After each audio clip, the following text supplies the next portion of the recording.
திருவண்ணாமலை மாவட்டம் ஆரணி அருகே ஓட்டல் முன் நிறுத்தியிருந்த பைக்கின் பூட்டை 2 முகமூடி கொள்ளையர்கள் இரும்பு ராடால் உடைத்து திருடிச் சென்ற சிசிடிவி காட்சி வெளியாகியுள்ளது. அந்த காட்சிகளை பார்க்கலாம்.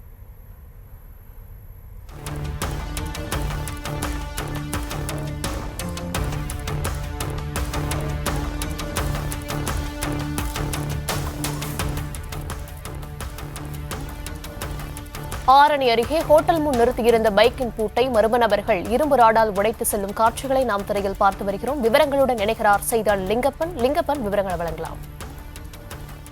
வணக்கம்ங்க. திருவண்ணாமலை மாவட்டம் ஆரணி அடுத்த SLS சொல்லக்கூடிய சரஸ்வதி லட்சுமி டெக்ஸ்டைல் நகர் பகுதியில் இருக்கக்கூடிய முனியம்மா ஹோட்டல். இந்த ஹோட்டல் உரிமையாளர் வெங்கடேசன். இந்த வெங்கடேசன் என்பவர் வழக்கமாகவே இந்த ஹோட்டல் நடத்திவிட்டு இரவு தரைத்தளம் ஹோட்டல் மேல் தளத்தில் வீடு உள்ளது. அந்த வீட்டில் குடும்பத்தோடு உறங்கி கொண்டிருந்தார்.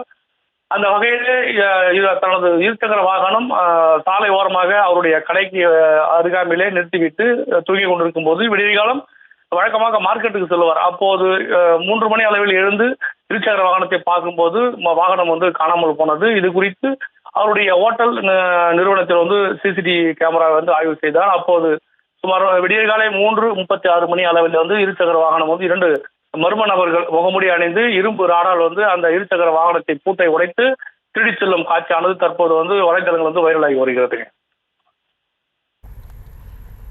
விவரங்களுக்கு நன்றி லிங்கப்பன்.